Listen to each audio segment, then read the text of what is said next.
Hello అండి. అందరికీ నమస్కారం. ఈపీఎఫ్ఓ ఉద్యోగులకు శుభవార్త చెప్పిన మోడీ. పూర్తి వివరాల గురించి మనం ఇప్పుడు ఈ వీడియోలో తెలుసుకుందాము.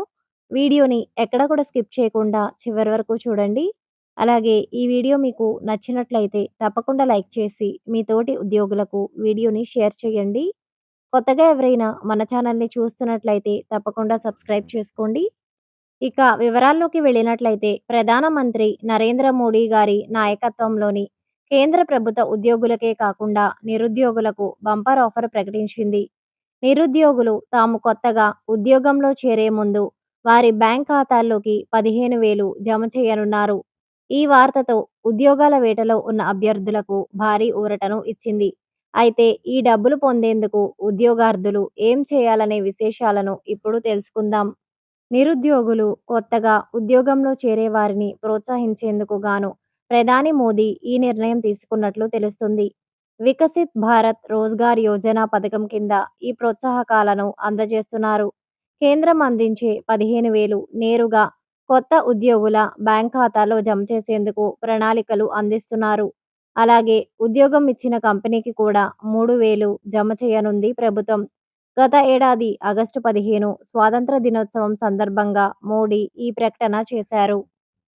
2025-26 కేంద్ర బడ్జెట్‌లో ఈ పథకాన్ని ప్రవేశపెట్టిన గత ఏడాది ఆగస్టు 1 నుంచి ఈ పథకాన్ని అమలు చేస్తున్నారు. అయితే కొత్తగా ఉద్యోగంలో చేరి ఎంప్లాయీస్ ప్రావిడెంట్ ఫండ్ ఖాతా తెరిచిన వారికి 15,000 ప్రోత్సాహాన్ని అందజేస్తున్నారు.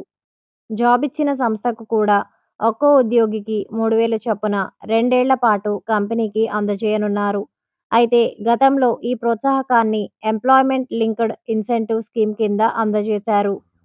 కొత్తగా ఉద్యోగంలో చేరిన తరువాత అభ్యర్థి ఖాతాల్లో 2 విడతల్లో డబ్బును ఖాతాల్లో జమ చేయనున్నారు. అయితే ఈ ప్రోత్సాహకానికి అర్హులుగా గరిష్టంగా నెలకు 1,00,000 లోపు సంపాదన కలిగిన వారికి ఎంపిక చేస్తారు. అయితే ఉద్యోగి చేరిన 6 నెలలకు 7,500, ఏడాది పూర్తి చేసుకున్న తరువాత 7,500 ఇలా 2 విడతల్లో కేంద్ర ప్రభుత్వం చెల్లిస్తుంది. అయితే కొత్తగా ఎంపికైన ఉద్యోగి జీతం 10,000 లోపు ఉంటే సంస్థకు 1,000 ప్రోత్సాహకం, 20,000 వరకు జీతం ఉన్నవారికి 2,000, 1,00,000 జీతం ఉంటే ఆయా కంపెనీలకు 3,000 వరకు ప్రోత్సాహకాన్ని అందజేస్తారు. అయితే ఈ పథకానికి ప్రత్యేకంగా దరఖాస్తు చేయాల్సిన అవసరమే లేదు. కొత్తగా ఉద్యోగంలో చేరిన అభ్యర్థులు ఈపీఎఫ్ ఖాతా ఓపెన్ చేస్తే దీనికి అర్హులు అవుతారు. ఎంప్లాయీ పీఎఫ్ ఖాతా ఆధారంగా ప్రభుత్వం నేరుగా డబ్బు జమ చేస్తుంది. వీరు అర్హులు కాదు.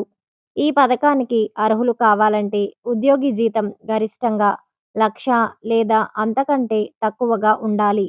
ఈపీఎఫ్ ఖాతా తెరిచేందుకు ఆధార్ కార్డ్, ఆధార్ కార్డుతో bank account linking, job appointment letter, EPFO account కలిగిన వారు ఈ పథకానికి అర్హులు. ఉద్యోగి కనీసం 6 నెలల పాటు ఒకే కంపెనీలో పనిచేసి ఉండాలి.